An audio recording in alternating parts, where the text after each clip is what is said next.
Allez, bonjour à vous, j'espère que vous allez très très bien. Aujourd'hui, on va parler d'une histoire, encore une fois, celle de deux bûcherons. Je vous retrouve juste là.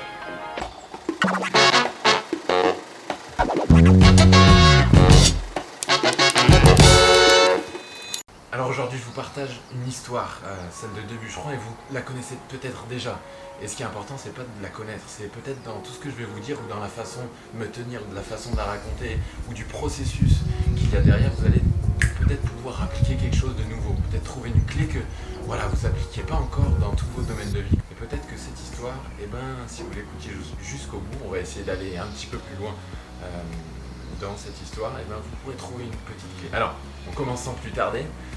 L'histoire de deux bûcherons. Il y avait un bûcheron en fait qui avait une hache assez énorme, avec des bras comme ça, et il était imposant quoi, c'était un gaillard. Et il y a un autre bûcheron qui était complètement l'inverse, une toute petite hache avec des petits bras, voilà, pas très très costauds, et il devait tout, les deux couper un arbre. Alors le premier bûcheron, celui qui était assez corpulent, il arrive et il donne plein de coups, surtout l'arbre en fait, il donne un coup là, un coup là, un coup là, et en fait il se concentre jamais au même endroit. Alors que le deuxième bûcheron, il va réussir à taper toujours au même endroit. Donc là, il tape, il retape, il retape. Et à votre avis, qui c'est qui va abattre l'arbre en premier? Tout ça pour dire que souvent, la capacité de résoudre nos problèmes dépend de l'attention et de la capacité à garder notre attention sur les questions qu'on n'arrive pas à résoudre. C'est-à-dire que plus on va se poser des questions qui sont importantes, plus on va aller dans la répétition consciente de ce processus de poser des questions qui sont puissantes, comme quel est le sens de ça, comment je peux faire mieux, comment je peux apporter plus de valeur, est-ce qu'il y a une façon de transcender ça, comment je peux transformer cet événement difficile en événement positif.